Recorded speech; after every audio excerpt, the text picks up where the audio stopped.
Hello and welcome. I'm Al Barros, and this is UFO Disclosure, the podcast that's meant to show an average person's reaction to all the UAP, UFO news from everywhere and anywhere. Today's podcast will be on Elizabeth Klarer. Elizabeth Klarer was a South African woman who was abducted by aliens. She was born in 1910 in South Africa, Natal. She claimed to have been contacted by aliens multiple times throughout her lifetime, starting at the age of 7. The supposed visitations were most prominent between 1954 and 1963. These are supposedly the pictures she took of the UFO, but the story gets even wilder. According to her story, she was mostly visited by a specific alien called Archon, who she eventually developed a romantic and intimate relationship with. This is the cover of her book, Beyond the Light Barrier. She went on to say that she had conceived a child with Archon and that the child was taken to its home planet. Despite how bizarre this sounds, many people took her story very seriously. And joining me for the podcast on Elizabeth Klarer is my daughter, Alice Barros. Hi, Alice. Thanks for being on UFO Disclosure and helping me with this podcast on Elizabeth Klarer. Hi, thank you for having me. So I remember reading this book, Beyond the Light Barrier by Elizabeth Klarer, while you were doing research for your film, Forgotten Place. That was a while ago, but it was wild because you were doing a sci-fi film, and I was reading this incredibly outrageous and bizarre book. Um, do you remember back then? I mean, it was a couple of years ago. But I thought that this was worthy of doing a podcast because Elizabeth Klarer, I believe, not only was she the most prominent UFO or UAP contactee from South Africa during the 1950s, but she also happened to be the first woman that claimed to have had a romantic relationship with a non-human intelligence, if I'm not mistaken. Yeah, so it was almost 2 years ago. It's probably over 2 years ago. I was trying to do some research on contactees or people who've claimed to have been abducted or had experiences with non-human intelligence. And I came across a story online about Elizabeth Klarer, who've claimed to have a romantic relationship with an alien named Archon. And I thought it was really fascinating and really kind of inspiring for the story that I wanted to write. And found her book, Beyond the Light Barrier. And I think that's when I suggested that we both read it and, um, and then we can discuss it and figure out, our feelings about it. And I think both you and I don't even know if it got halfway. Maybe I got halfway, but what's really interesting about the book is that it reads like a romance novel. Yeah. It's really, really well written, and so it it was really strange to approach it as if it was research. But the story is so interesting. There's so many layers to it. Of one, we're looking at it as could this be real? There's a lot of evidence that say, okay, this is like you can't ignore this. This could be real. But then there's a lot of things that kind of came up when you mentioned you wanted to do a podcast about her. So we kind of went deeper into research, and a lot of things kind of came up, and some are really fascinating and make me wonder, could this have really happened? And then some things, and which we'll go into later, were pretty upsetting to me. So I'm excited to talk to you about her because I think it's a really fascinating story that I don't think a lot of people are aware of. Yeah, and I was reminded about a lot of stuff that I had read in the book because we saw or we found out that there's an Amazon video of Elizabeth Klarer and her story, and it's named just like the book, Beyond the Light Barrier. And that Mhm. has interesting tidbits about her and stuff that maybe a lot of people don't even know about her. Elizabeth Klarer, for her day and age, during the 1950s was a pretty dynamic woman. Several things about her. just were not typical for her day and age. For one thing, she was a pilot. She flew planes. She was an avid horseback rider, started in the first all-female polo team in South Africa.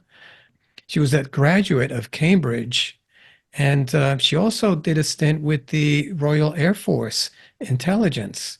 So she was an intelligence officer for the Royal Air Force, which means that she was an insider. She knew a lot about what was going on with things flying in the air. Um, Yeah, and this was all in, she was born 1917 or 19, basically this was all happening in the from, early 1950s. Yeah. yeah, or even before that. It was a time period where women didn't often have opportunities like that. You know, it was get married and have children. Right. They were supposed to stay at home. And here she was flying planes, gallivanting all around the South African countryside on horseback. Not your typical woman of the 1950s, in other words. Um, And she also, want to point it out, she studied meteorology at Cambridge. I think because she said because of her fascination with what she thinks she witnessed in the sky and the stars and all of that. So right. She was an outspoken woman, obviously a strong woman. I believe she was married 3 times. So she had three men, and she was, I guess, attractive. And at some point during our research, we found out that she was very charming and that men were drawn to her for some reason. this was all information we got from the documentary Beyond the Light Barrier, where they interviewed mostly, if not all, different women that knew her or knew of her in South Africa, and they were saying she was incredibly charming, she was very intelligent, um, and so it sort of paints a picture that this wasn't a introverted woman who was lonely and wanted to create a fantasy for herself, and that's what makes the story that much more interesting. Right. And we'll go into her motivation later on for writing the book. But specifically in the book, she talks about a lot of technology. And I found that interesting. The fact that you alluded to the book being like a romance novel, but then it has this other side where she talks about the technology on the spacecraft. Archon, her lover, described to her the propulsion system on the craft that she was brought to this other planet. And I guess we should lay it out for our listening audience. She was picked up uh, on this hill called Flying Saucer Hill in South Africa and brought to Archon's planet. Archon's planet was Meton, and it's in the Alpha Centauri star system on Proxima Centauri, which is, I believe, 4 light years away. It's the closest star system to the Earth. She lays all this out in the book, as well as the technology of the craft. And she even goes into the technology of their homes while in Meton, the planet that Archon is from. It's interesting in that sense because she talks about anti-gravitic propulsion systems, which is something that she alludes to, but she didn't go so much into detail about the propulsion system because she had to sign a secrecy act that the Air Force forced her to sign. So she was not allowed to include that part in the original book, Beyond the Light Barrier. She tried to write that book later on, and we'll talk about that later. Yeah. But She does the go into quite a lot of detail, especially like thinking of it being that time period she's writing it. The first book was published, I believe, in 1979. So she had been working on it up until then, but there wasn't Google at that time. You know, maybe there were books that she pulled research from, but it's just pretty impressive that she had the language to be able to describe this very advanced technology in this book. That language is alongside very romantic, flowery, descriptive language. It's just so strange. and confusing. Like, how would she have that be? But we were talking about the technical know-how that she goes into and the science that was not well known back then. I mean, today you can just go on the internet and look up what a anti-gravitic propulsion system is like. She also talks about differential wave patterns on Archon's spacecraft, where he's able to create invisibility cloak around the ship to hide them from the Air Force, which was constantly trying to find out what was going on between her and this alien. It was constant surveillance going on, not only from the Air Force, but Archon himself had this device on his scout craft that he showed Elizabeth. It was sort of like a TV screen where he could actually see close up what anyone was doing on Earth. I thought that that was pretty fascinating. Yeah, it's just very impressive that she had the ability to articulate this incredibly advanced technology without having the access to Google like you would now. So I think that's a part of this story that I think makes me wonder, maybe she is telling the truth because how else would she be able to describe all of that in such detail? Yeah, and she goes into detail about even the plants on Meton, Archon's planet. And she also describes in detail what their households are like. And I have a graphic of what Archon's house is like. And this is a sketch, and I believe this was drawn by Elizabeth Klarer, or according to her specifications. This is Archon's house on Meton. Well, it says right here that it's a computer drafted copy of the author's original drawing. So it's sort of an egg-shaped home, and none of their homes were in a city environment or even a suburban environment. All the homes were egg-shaped, and they were surrounded by landscaping or no roads whatsoever because everyone flew everywhere they went, so they didn't need roads. And the scout crafts from the mothership would just land on top of this egg-shaped home, and then there was a stairway that would lead down into the three levels of the home. Yeah, And I it's thought very that interesting design. it is, and it very environmentally friendly, which is something that Elizabeth Klarer talked about constantly during her interviews, that Archon thought that we needed to take better care of our planet. Meton is this utopian society where everybody lives in harmony and they live in harmony with nature. A lot of the evidence that Elizabeth claims to have had is, say, the pictures that we showed, for example, before. Should I show some of the pictures of the craft while we're talking now? The ones that she photographed. Yeah, Yeah, there's one. yeah. People say that it looks like she threw a hubcap in the sky, but Right. I Yeah, don't there know was, how you would actually do that. right. There's a claim that the pictures were a result of her going out and throwing a hubcap out in the air and taking a picture of it, which is, if you ever try and take a picture of something that you're throwing up in the air, it's almost impossible.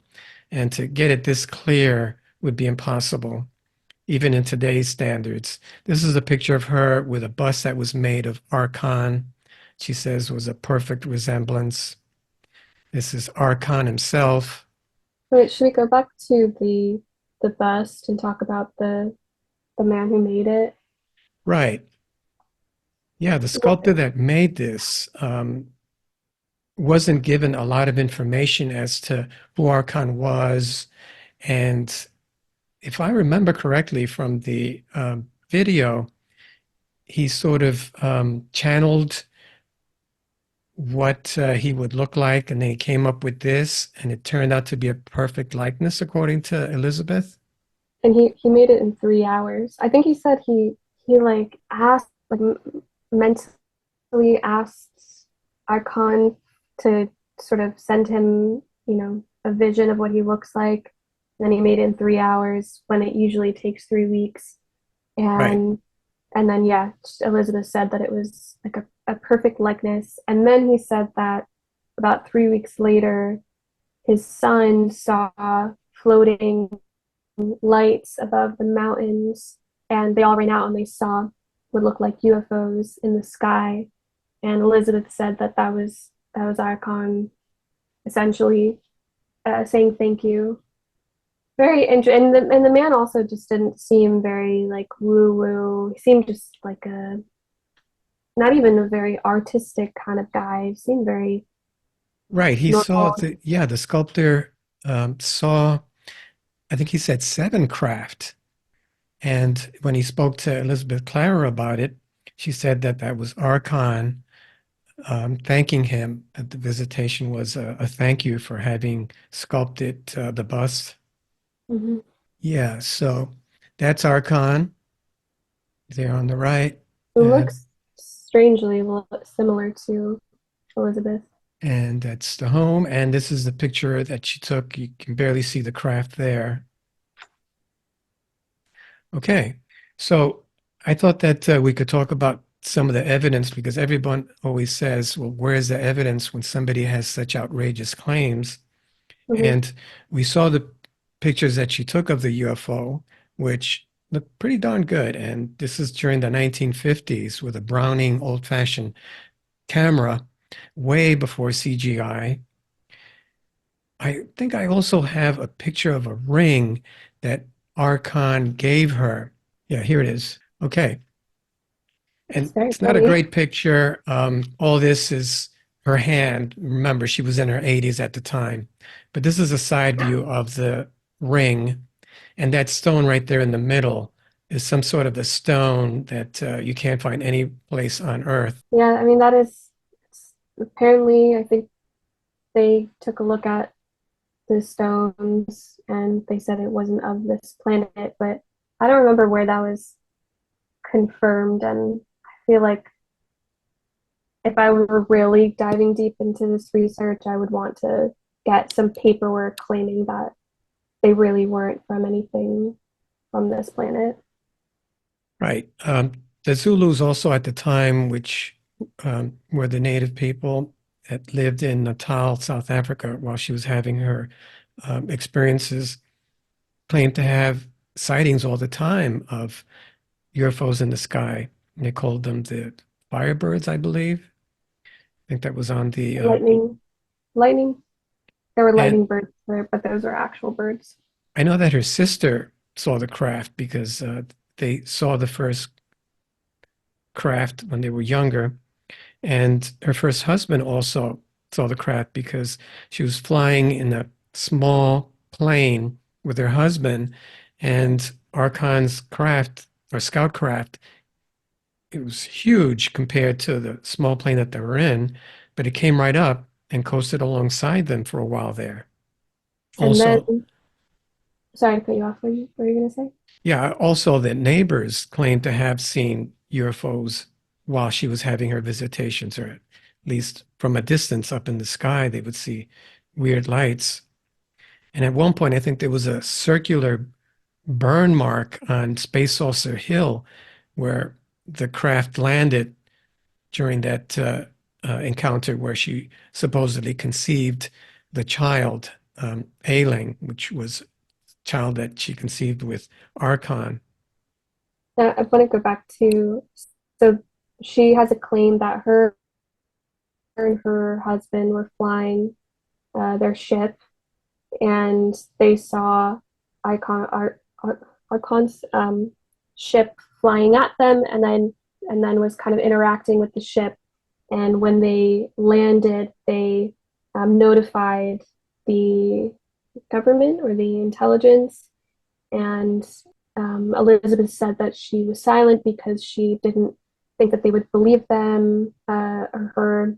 And then that's when they got in contact with somebody that she refers to as the chief, who believed her claims of going into space with Archon, and that he wanted her to basically report to him everything that she experiences. And the really interesting part of that is in the documentary Beyond the Light Barrier, there is a woman who said that she saw the documents that she would send to the intelligence that talked in detail about what happened. And that's, I mean, if those are like actual official documents, that would be kind of crazy if this was all made up in her head and she was writing these things down to very important people and they were taking her seriously. Right, exactly. Why would the Air Force be surveying or watching her if there wasn't something to her report? And there were also some other items that claimed to have been hard evidence, like a few crystals that were brought back from Meton and a fern. Archon was supposedly a botanist as well as an astrophysicist on his planet Meton. And these are still in the possession of some of her friends. There was a Valerie O'Hogan that was a young girl that made friends with her. And I guess she left the crystals and the fern to her.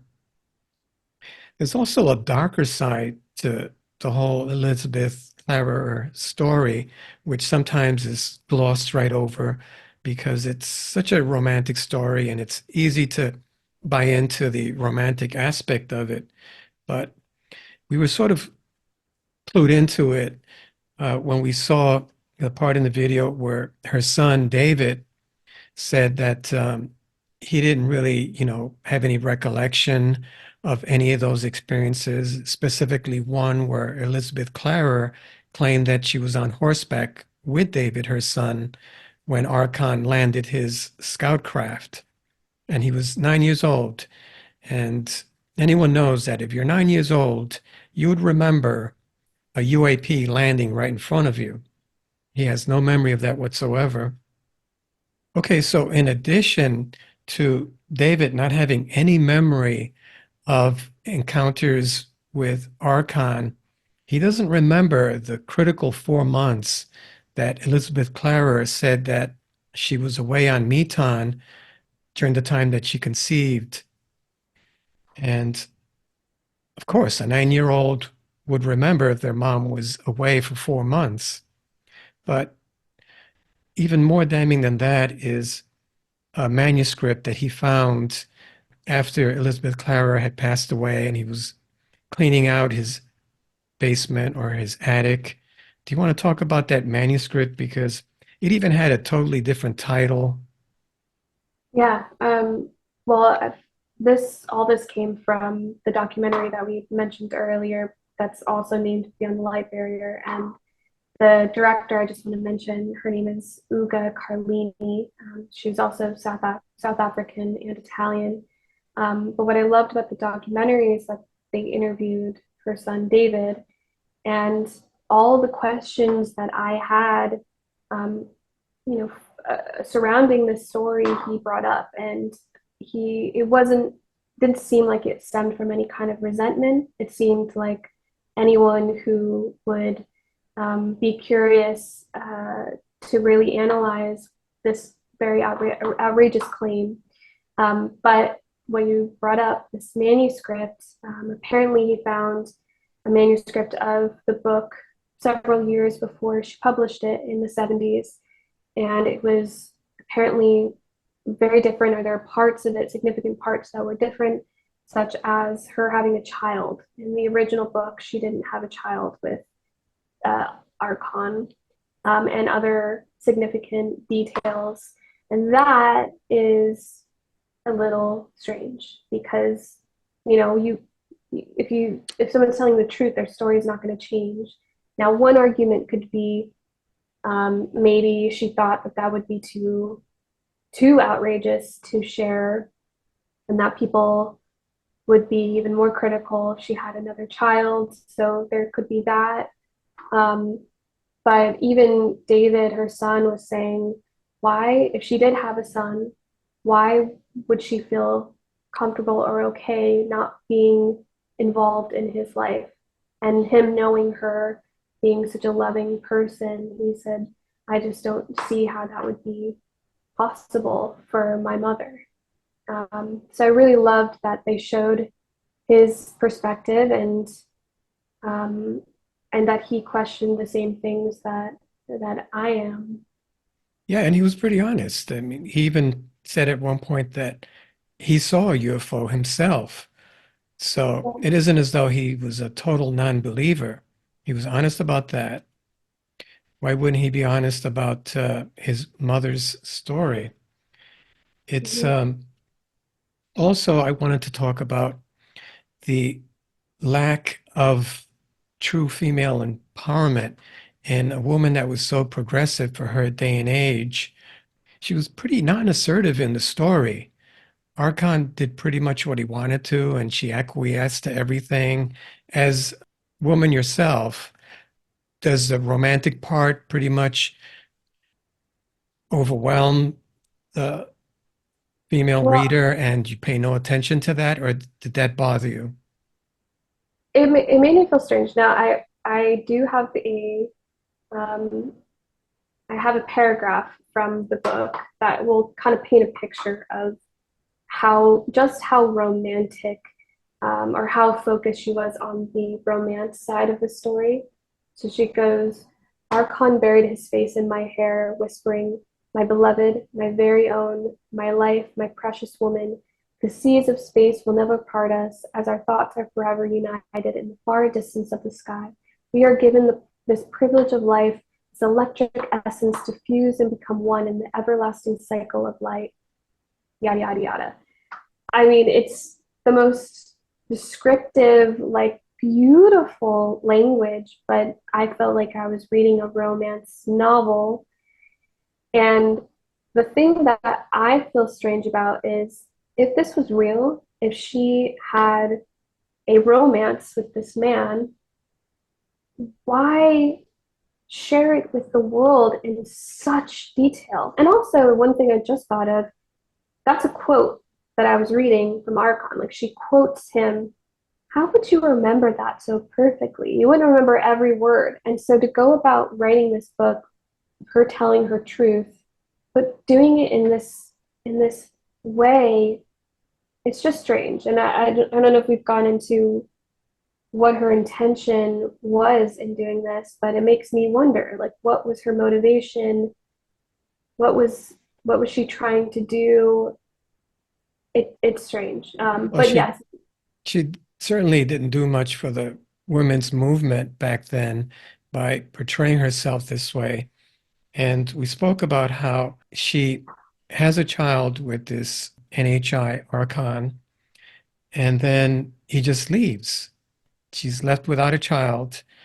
He visits her again once, I guess, with the child ailing, claims to have constant telepathic contact with him and the child.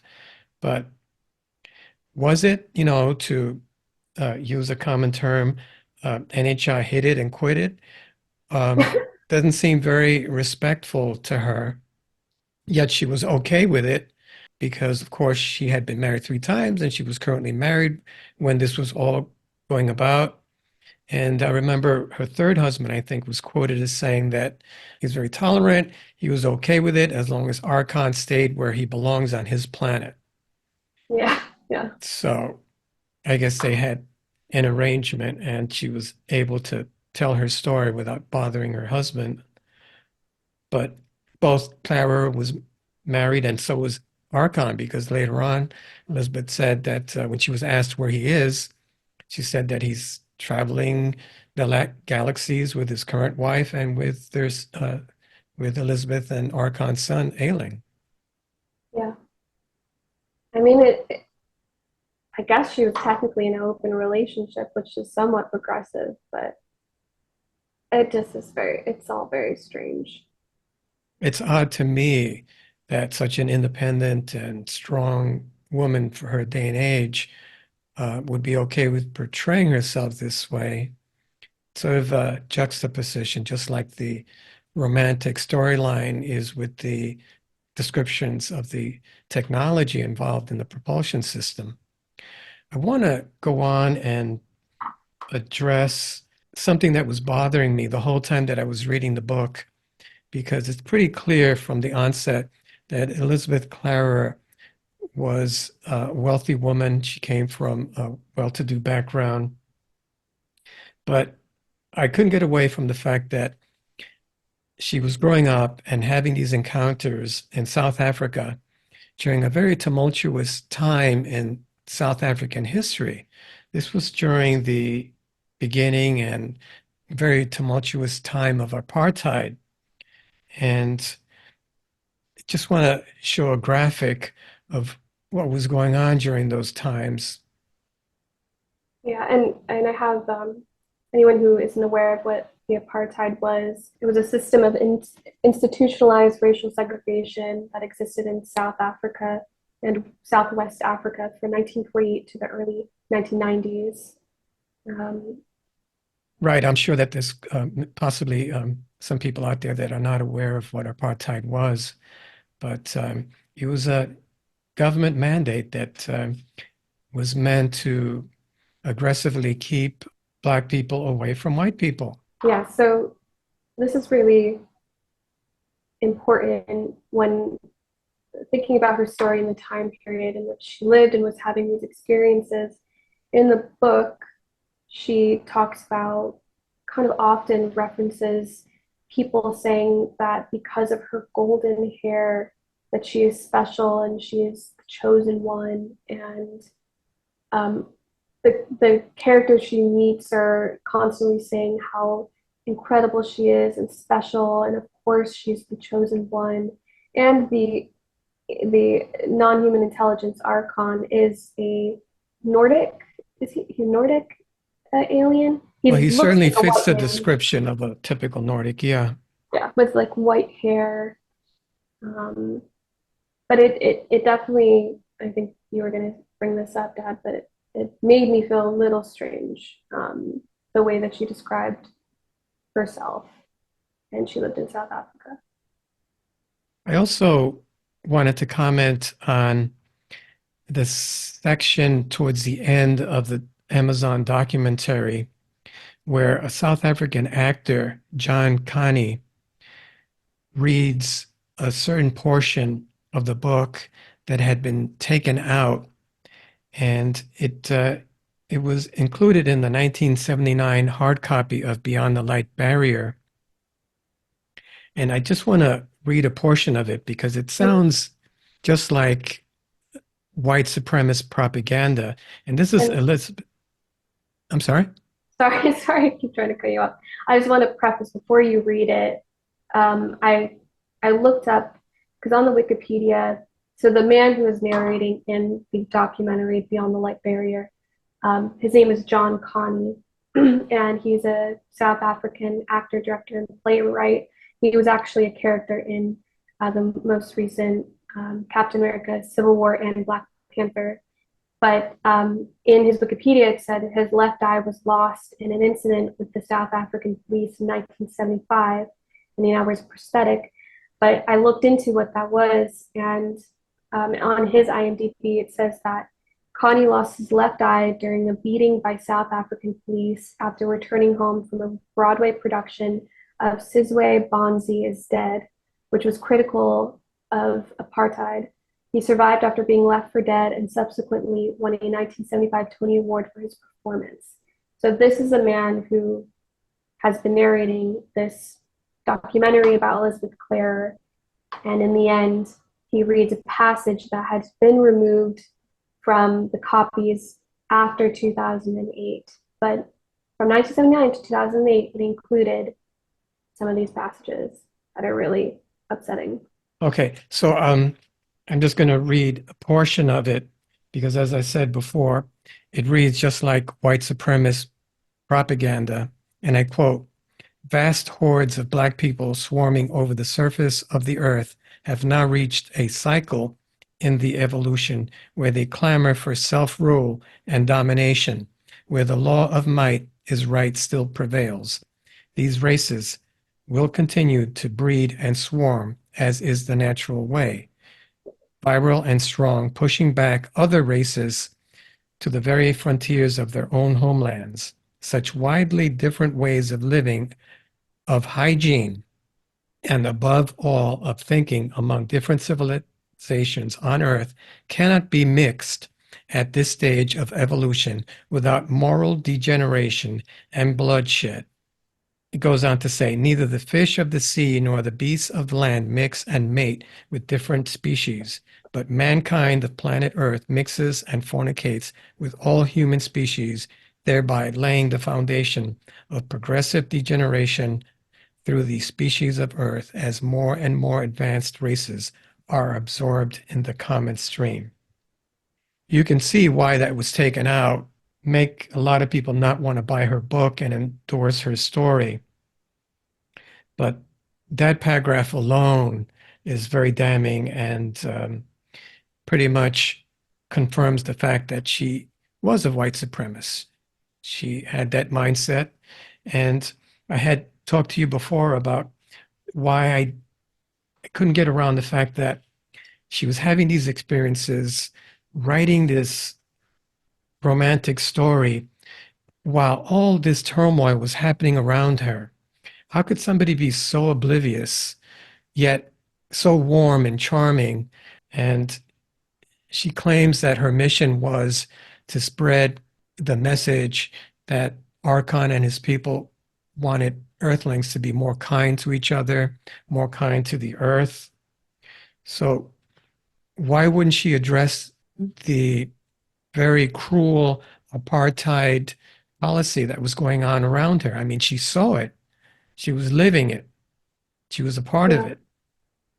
Yeah, So, it doesn't, it just, to be honest, I wasn't aware of that till we watched the documentary, aware of those passages, as most people probably aren't aware of it.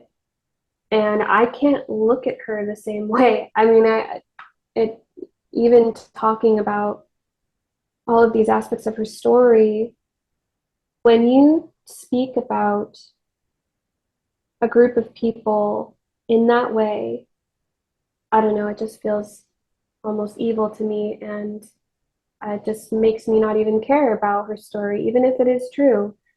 Like, and then it makes you wonder. So she's supposedly trying to share this message from her alien lover that he wants to help the planet, yet you feel this way and lack such empathy towards these humans that you exist with. I don't know. It made me feel sick to my stomach, um and now I don't know. I her story, it's certainly tainted, and it's still hard to, you still see the evidence, and that's fascinating. And maybe she is telling the truth. Maybe she did have these experiences, but it's hard to care now, you know? well, for me, it's almost like there's two different Elizabeth Klarers, almost like as though she's psychotic.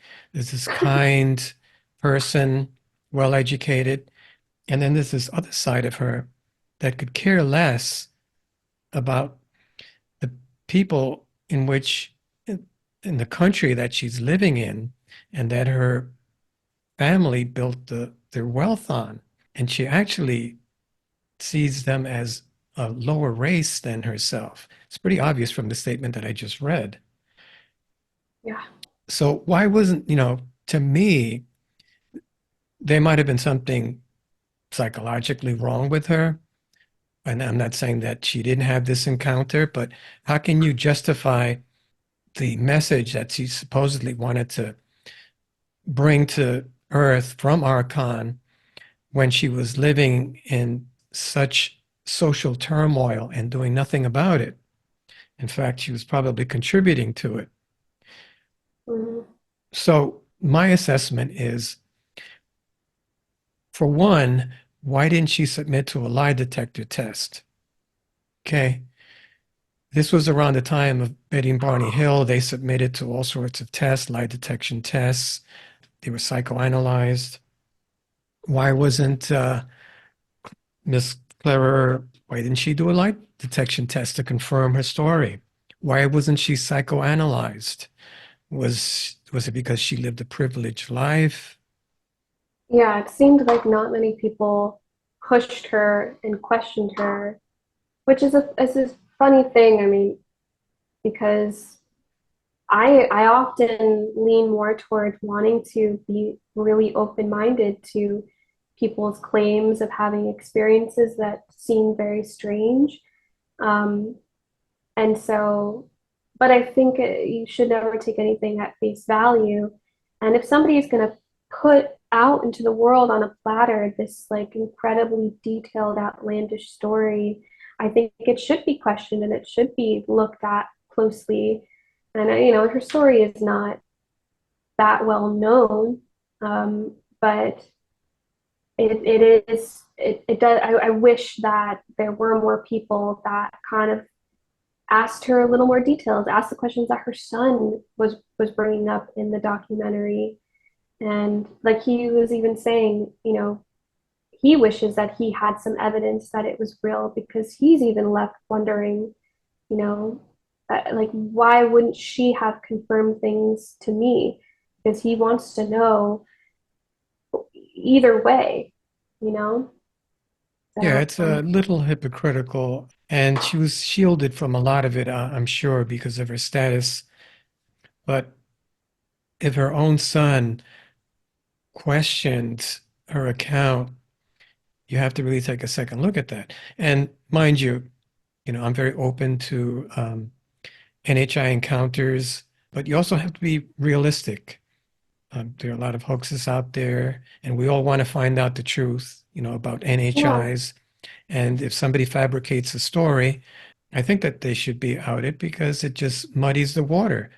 How do you get at the truth if people are putting stories out there with half truths or complete lies? And there's a part of me that still wants to believe that Elizabeth Klarer did have this experience, but there's no denying the fact that she's not as kind as she's being portrayed in a lot of the interviews. If she turned a blind eye to apartheid. yeah, I So you agree. have to wonder what was her motivation. She said that her mission was to spread Archon's word, that everything would be okay, that our ecology needs to be, our attention to ecology needs to be improved. She really didn't put in that much effort towards that. Every Right. the interview that we watched, she was just so focused on this love story. And as far as I know, I mean, she was working on the Gravity File, the book that she didn't publish. Um, but aside from that, it wasn't like she was out there, trying to figure out ways, to work with environmental activists or No. um, trying to talk to the government and set laws. And no, she was on her farm telling everyone she could about her romance. Right. She loved attention. She loved talking about her story. So was it just a egocentrical desire to have attention? Did she have a desire for true romance? Maybe she was living in a loveless marriage. Who knows? Yeah, But one thing's for sure, it was certainly noteworthy, got a lot of attention, whether it was because of her status or her charm. It's just juxtaposed to that whole social turmoil that she was living in, apartheid. So you can either turn a blind eye to that and read the book as a romantic possible contactee story, or you can be realistic and look at the dates and say, well, wait a minute, this was all happening during apartheid. How could she not have addressed that even a little bit in her book? yeah, I want to talk a little bit about your film because you were doing research for your film during the time that we discovered this book together.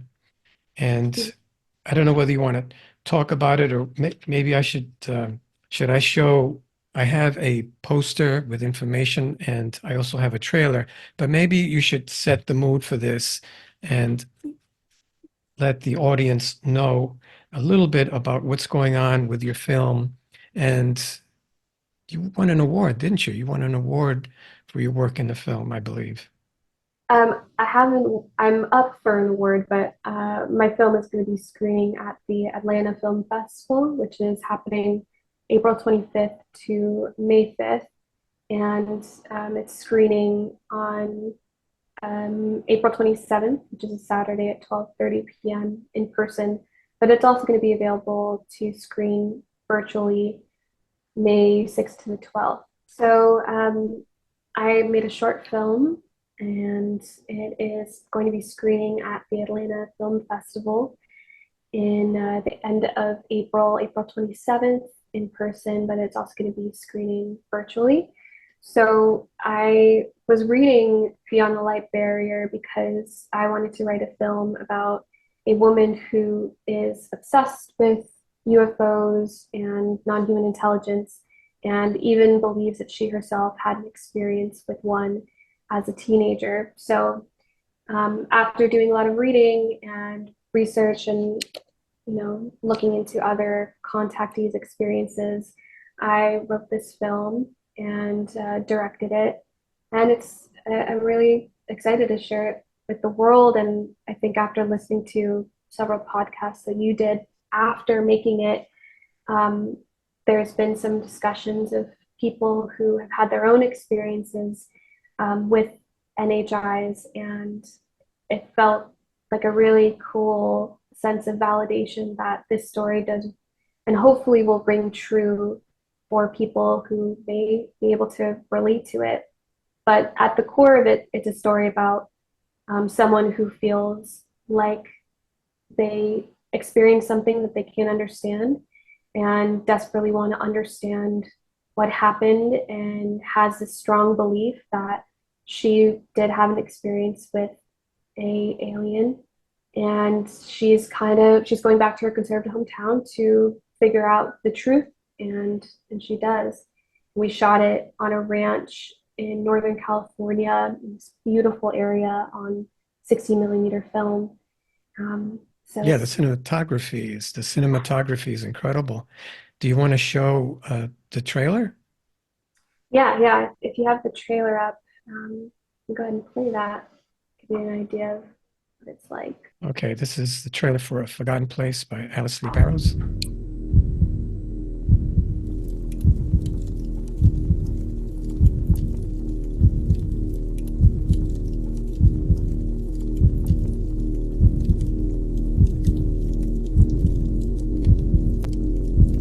If you just didn't tell that alien story back then, things would be so different.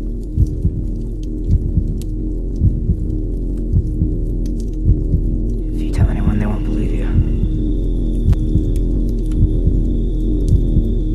I found something a couple months ago that I tried to erase from my brain. Then you showed up.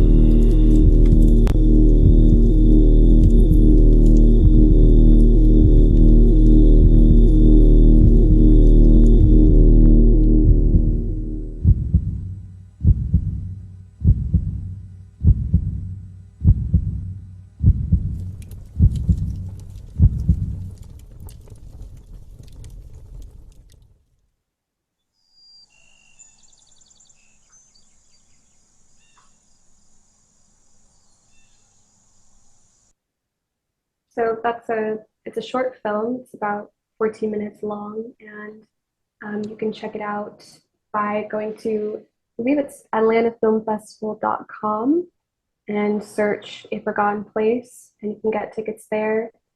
But I could also share my the film Instagram, which you can get information on the film as well. But yeah, it's a sci-fi drama, and there's Well, I was just going to say that trailer really makes you want to watch the movie. There's a lot of suspense, hidden suspense in there. Yeah, it's definitely a shifting mystery. It keeps you on your toes. Um, you're trying to understand, just like the protagonist cat, what's real, and then you find out what is reality. And Kat is played by Alicia Novella Vasquez, who has only done one project before this, a smaller project, and she's incredible. The amount of emotion that she can portray on her face alone, and I mean, there's so many scenes that are just breathtaking, and the whole cast is so talented and all pretty much non-actors, all good friends of mine. Um, the cinematographer that you mentioned, cinematographer is Sean Dahlberg, who's based in New York, and he's his focus is using film, like actual film, and I was so lucky to be able to collaborate with him because he understood my vision immediately and really, really like worked incredibly hard to bring this story to life. And I'm really, really excited for people to see it. And yeah, it's gonna be coming up soon, the end of the month, and then beginning of May. Cool. Yeah, it's an interesting storyline, and uh, to watch it, the cinematography is just incredible. Thanks a lot, honey, for being on UFO Disclosure, and good luck with your future films. Mhm. And to my audience, please let's try and manifest a positive shield of protection for all the kids in war-torn countries like Gaza and Ukraine. They're lonely and afraid. Thank you. Thank you for listening to my podcast. Elizabeth Klarer, the most prominent UFO contactee from the 1950s, South Africa. Thank you for having me.